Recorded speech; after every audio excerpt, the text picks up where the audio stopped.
If a woman must go through 9 months of trauma to save an innocent baby's life forever, so be it.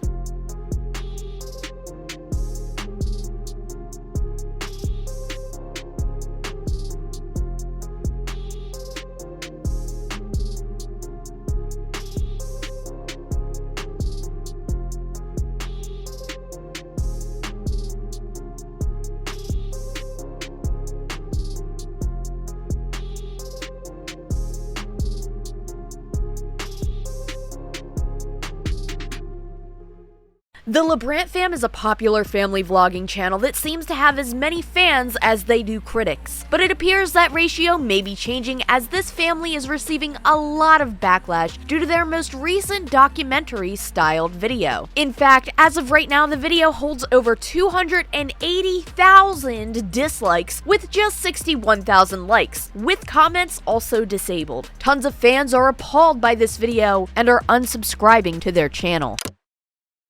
So at this point, I think we all know my stance on family vlogging channels. It's become my brand to criticize family vloggers. Several different people have been mentioned on this channel, and my dislike for their content, for the way that they treat their children, as well as their ethics and beliefs. I'll just leave it at that. We have briefly mentioned on this channel the LaBrant family, or the LaBrant Fam if you want to go by that. Today, we are doing a full dedicated video on this family vlogging channel because there has been a video that has been published onto their YouTube channel that is so horrifically bad that it is causing even their own fan base to drop like flies, which is very alarming because most of the people who dislike them aren't part of their fan base. So the fact that their own fans are splitting is a lot. So before we even get started on this video that they've made over the past few days, let's talk about the history of the LaBrant family a little bit.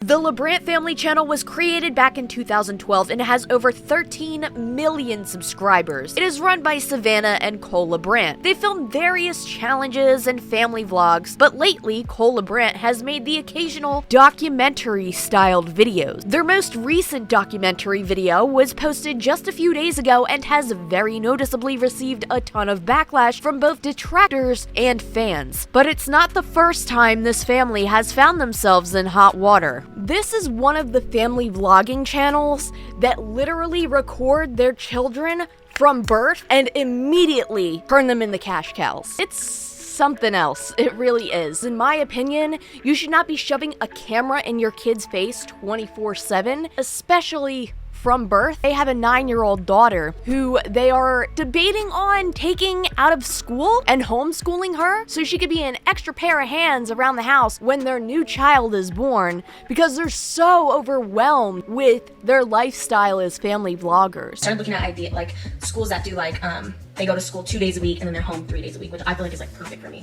So it gets her out a little bit because she likes to socialize and she'd get bored here at the house. And so I feel like her going to school 2 days a week would be super good for her, and then her home 3 days a week would be so nice for all of us. Just first of all, seeing her more, spending more time with her, having more quality time with her in the morning. Second of all, she's helpful with kids, so I feel like having her here would be nice. Just with another baby coming too, it's nice having an extra pair of hands around the house, even if it's a 9-year-old. You see, the reason I cannot stand family vloggers is because they make their children work being part of this crew that you have, whereas in Hollywood, children who work as actors and actresses have regulations and rules, and they have to take breaks at certain times. They have to have only a certain amount of hours to work each day, and they can't go past that. There are laws protecting children from being exploited, whereas in family vlogging style content, there are no such laws to protect children, so they become the weight, the anchor of these family vlogging videos because the people come to watch the kids, and the kids feel like they're always on stage all the time because they are being filmed 24/7, and on top of that, they have to be taken out of school now and sacrifice their education in a public setting, the only place where they might feel some level of normality, because they need to be an extra pair of hands around the house so that the parents can do more vlogs and pump out more content while that child is still participating in that content. By the way, if I'm not mistaken, this child that they're considering taking out of school and homeschooling to be an extra pair of hands around the house is the same child they made this clickbaity video with, where they convinced their audience that she was diagnosed with a, let's say, a terminal illness. They clickbaited a video that was another documentary style video discussing childhood cancer awareness, and the way that they titled it made their audience believe that their child was diagnosed with cancer when she was not. She was healthy and fine. They've always been worried that their child would end up being diagnosed with cancer, and seeing these stories of other parents have children unfortunately getting terminal illnesses, that does not that does not make sense. I was truly just riddled with anxiety. I had convinced myself that our 2-year-old daughter had cancer, and it sounds so blunt and so almost bad to say, but I was convinced, and I wasn't eating. I couldn't sleep. She had bruising on her legs, like most kids do. But as you Google things, you can just convince yourself of stuff. That's my personality, unfortunately. And this isn't the first time they have done horrifying clickbait before. They've even tried to clickbait being victims of the California wildfires. Tragedy for some is an opportunity for another, I guess. Most criticism they get for, aside from all of that, is just the fact that they are yet another family blogging channel who exploits their children for views. They do these awful clickbaity videos that make the viewers worry about the children when the children are actually fine. They invade their children's privacy, just like any other family blogging channel, constantly shoving cameras in their kids' face. I mean, again, since birth. Like, they don't even get a second to exist, to breathe, to feel life without a camera in their face. Imagine how dystopian that is, and how strange that must be to be constantly filmed 24/7, and then your videos, your footage is being posted online to an audience of millions upon millions of people. And if I were to guess what audience this is catering to, I would say it would probably be split down the middle between young children who are watching this for family content and older people who don't really have families of their own and are trying to digest this type of content to fill a void that they might be feeling. Because I know that there are some people out there who either are older to the point where their kids have grown up and moved out of the house and they're lonely and they want to watch this family content to feel some sort of wholesomeness, or they've never had children. It seems like it's either young kids or older people who are trying to live through these family vlogging channels vicariously, which is really, really interesting because this video that they have recently posted doesn't seem to fall into either one of those demographics. You have young children who aren't going to understand what most of this is and are going to be horrified when they see this, and you have people who are past the point of wanting or being able to have kids. As you see, the other day, the LaBrant family uploaded a video that was a very pro-life propaganda piece in my personal opinion. And here's the thing before I even get started with discussing this video. This is a topic that so many people are extremely divided on, that a lot of people feel very, very opinionated and strongly about. It is something that people have very polarized beliefs in. Personally, in my opinion, I don't think I have the right to dictate or to determine what happens with another woman's body, what happens with another woman's pregnancy. That's her business. That is something that she should decide for herself. That is something that I don't think I have, nor would I want any control over, because that's not my decision, that's not my choice. As somebody who has the parts to birth a child myself, if and when I want to, that doesn't give me the right to dictate or determine what other people with these same bits, with these same parts, should be or shouldn't be doing with their body. I especially do not like when people will not only throw their beliefs in and try to shame people for making a decision regarding their body, but it also, in a lot of circumstances, happens to be somebody who will never experience a pregnancy in their life. They sit down a doctor in this video and he's talking about pro-life and his beliefs. I know this is an argument that a lot of people make, and it might be annoying to hear being repeated over and over, but it is true. Until you go through what it's like to actually have a child, maybe you shouldn't be trying to decide what women should or should not be able to do regarding birthing a child.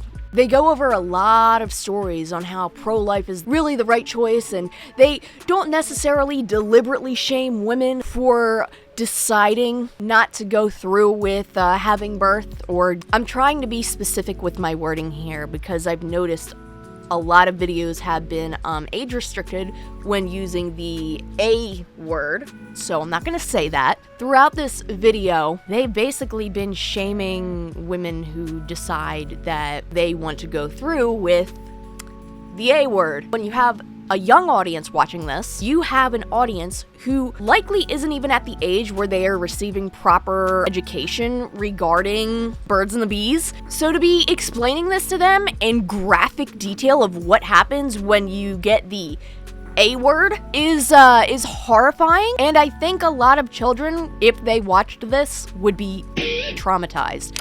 And now here's the thing too, is the fact that it's their YouTube channel. If they want to make a video spreading their beliefs about being pro-life, that's totally their decision. They're well within their rights to do that if they really wanted to, right? Well, what I think a lot of people are truly pissed off about is the fact that they compare the number of A words to the number of lives lost in the Holocaust. I am getting so sick of activists always comparing their cause to the amount of people who passed away in historically tragic events like the Holocaust, like 9/11, like X, Y, and Z thing that happened in history that amounted to the mass amount of lives being lost. I know why they're doing this. It's because they want to create a level of shock and pull their audience in, grab their attention, and be like, wow, they compared it to this specific horrific point in history, so it must be really, really bad. It's a psychological thing people do. I've seen it so many times with vegan activists, not saying that everybody who's a vegan is bad, but specifically people like that vegan teacher or the one girl whose name escapes me at this current moment. They always compare it to the Holocaust. There's another guy who would talk about how he didn't care about people who passed away in 9/11 if they weren't vegan, and would compare veganism to 9/11, and it's the same strategy, and I'm sick of it. I'm so tired of people trying to bring up these historically tragic events to get their point across. If you think that this thing is bad, leave it at that. Show the numbers on the screen. Stop bringing this up. People are so sick and tired of it. People do not want to hear about it anymore. Also, what cracks me up the most about this whole, we're not pro-life, we're not pro-choice, we're pro-love. Oh really, LaBrant, you're pro-love? Huh. It's an interesting, catchphrase. There's this one lady who talks about, well, if they do decide that they want to go through with it, that's not something that we want. And also, if they end up choosing, we don't want them to, but if they do, we believe the church should be a safe place for them too. Lady, why does your opinion matter? Why does it matter what you want? The other thing too is that in the beginning of this video, you can see that they mention all of the profits made by the monetization of this video will go towards this charity. Well, shortly after this video was posted, it was demonetized, and I believe it's also age restricted, so it's really hard for the viewers to actually see it unless you're looking for it. LaBrant shared on his Instagram page, Instagram did take our in-feed post down. This is okay. Fortunately, we have talked with our team at YouTube, and they're keeping the documentary up there, which is most important. They did demonetize and take the video out of the algorithm, which is all okay. We assumed this would happen. The biggest thing this does is significantly reduce the video's reach. The more people the video reaches, the more people who can find help. This makes it where you can really only watch the video if you have a link or go directly to our channel. YouTube won't further share it. At this point, we'll leave the message in God's hands and trust that whoever is supposed to watch it will watch it. You guys have supported this so much, and we're so thankful.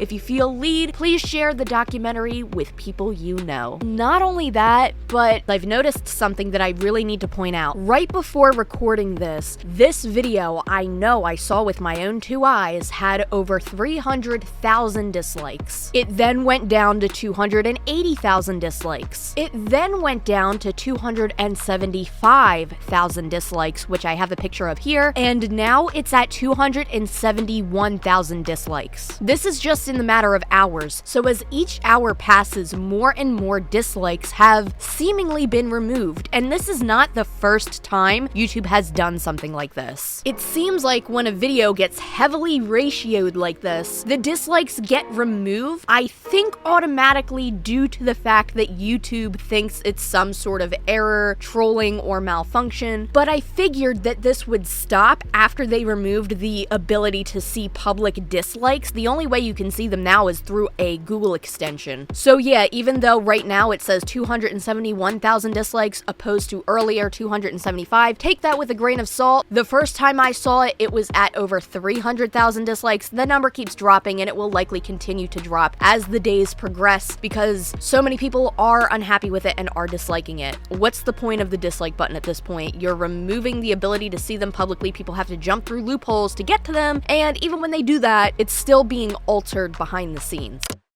I personally think that there might be some sort of partnership here. Now, people have speculated that maybe it is with this woman who's selling bath bombs. They talk about this woman who ended up keeping her baby and was still able to thrive and create a business. I did see some speculation on whether or not they partnered with that bath bomb company. Maybe legally you're supposed to say whether something's a paid promotion, and parts of this do kind of sound like an infomercial, but for me, the most infomercial part of it is the fact that they keep going back to this one specific church and they keep naming this specific church over and over and over again, almost as if they are working with this church. It's gonna be okay. We found a ministry called Embrace Grace. We started Embrace Grace and it's for women with unexpected pregnancies. I remember they had like an 11 box and it was from Embrace Grace. He had already had Embrace Grace lined up.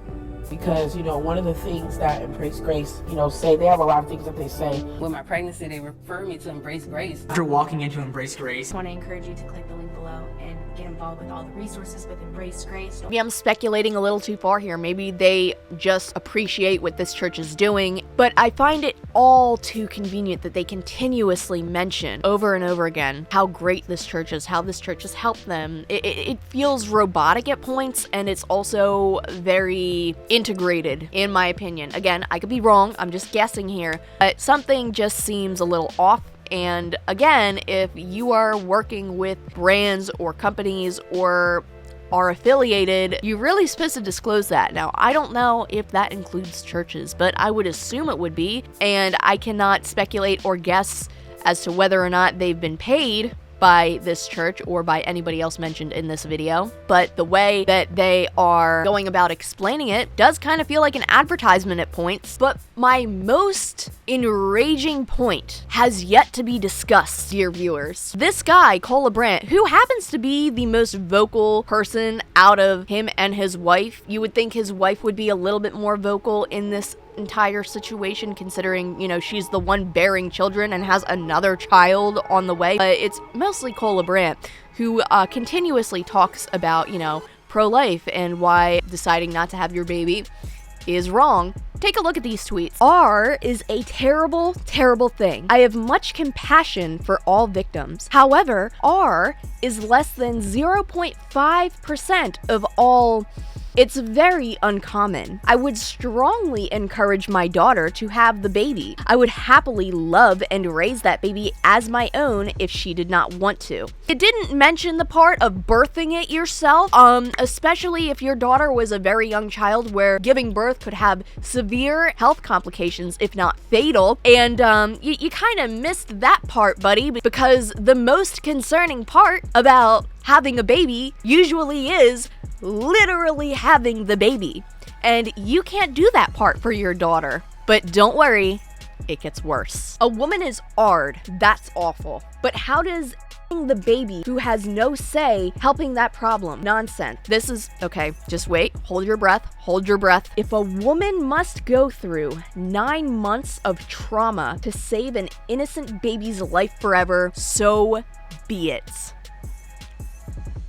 That is the most disgusting and enraging thing I've ever seen anybody say about this topic, ever. And I don't think somebody like that should be making a video like this, but that's just my personal opinion. This is a person who will never know what it's like, ever, to go through labor. Will never know what it's like to have a pregnancy go wrong, having health complications regarding the pregnancy, just going through the pain alone, dealing with the costs of a pregnancy, especially if you're somebody who does not have support or the luxury of a million upon million subscriber YouTube channel where you're literally popping kids out as cows for your content farm. This guy will never experience what the average woman will during labor. So kindly, from the bottom of my heart, shut the fuck up.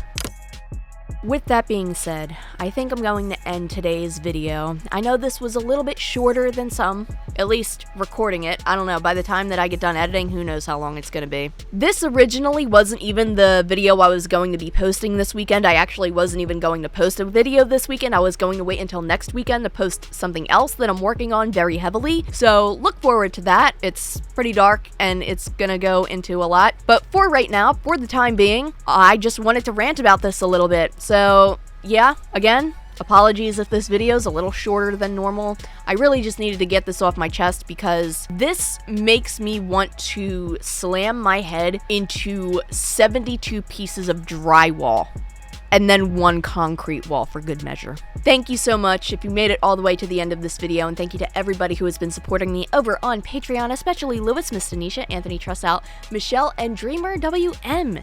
Thank you from the bottom of my heart, and with that being said, I will see you in the next video, hopefully not on a family vlogging channel. I am so sick of talking about family vloggers.